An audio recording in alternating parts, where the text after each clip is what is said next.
Oui, bonjour. Je m'appelle Marie-Brigitte Belzile.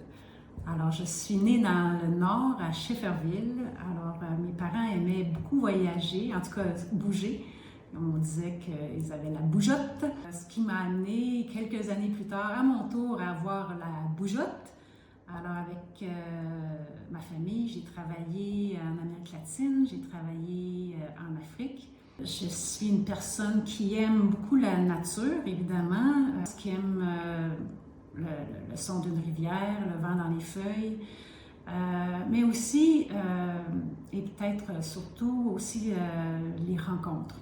Et donc, pour moi, c'est un peu ce qui me définit, qui me fait grandir, cette histoire autour de rencontres. J'avais cette idée de livre depuis très très longtemps et ça me tournait, je pense, à chaque année dans la tête. Puis l'état de santé de mon ami de l'Évry, qui s'appelle Pierre en réalité,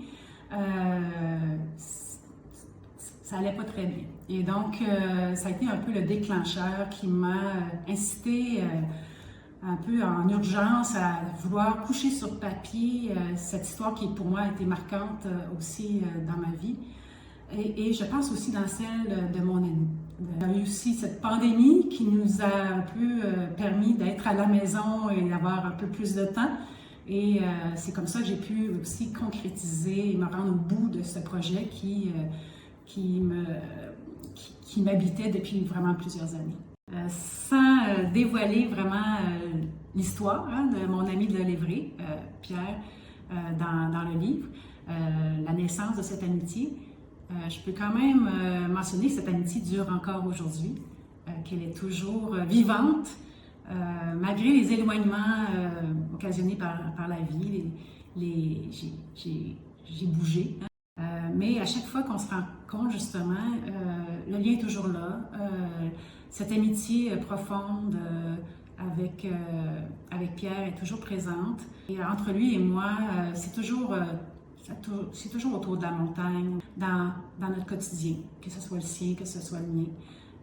Par exemple, juste de venir ici devant la caméra et d'être interviewé pour ce livre, c'est un peu comme un défi, c'est comme une montée.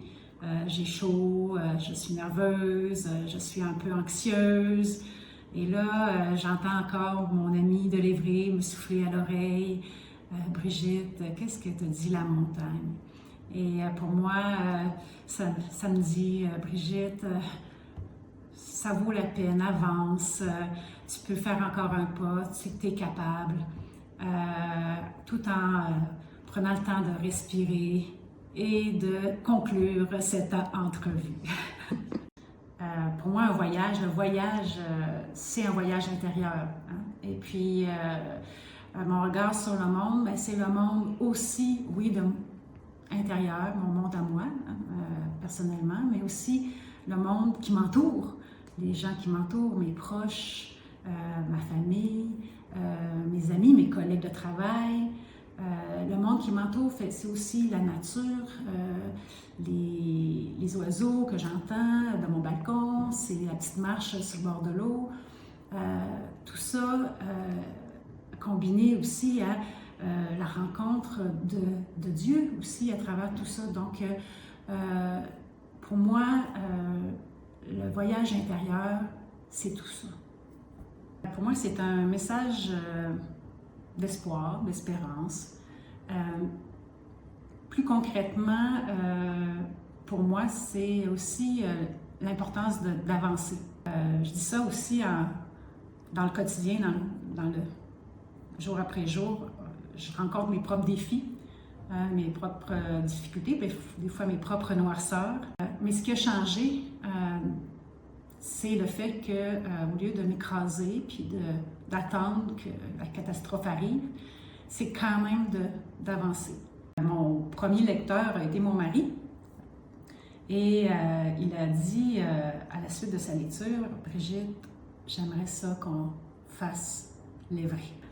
Alors j'ai appelé mes garçons et j'ai dit, est-ce que ça vous plairait de faire l'Évry avec nous?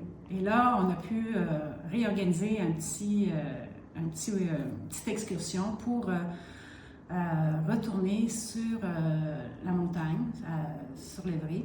Et puis, le constat, en faisant ce retour, c'était quand même la 5e fois que je refaisais là, cette excursion depuis la première fois.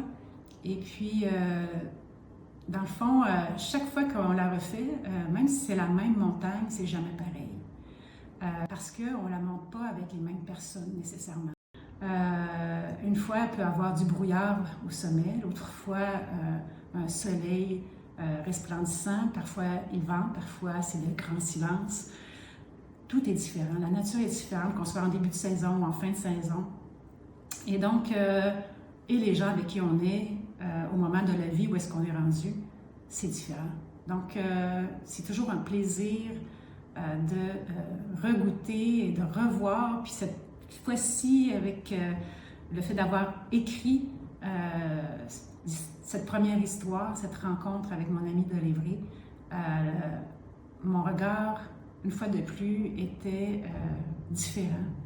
Des projets littéraires, j'en ai plein la tête, là. J'en ai même dans les cartons, comme on dit, là, déjà écrits pour certains, mais vu la réception du livre, les commentaires que j'ai reçus, l'appréciation, je vais profiter probablement de l'occasion d'aller vers deux projets.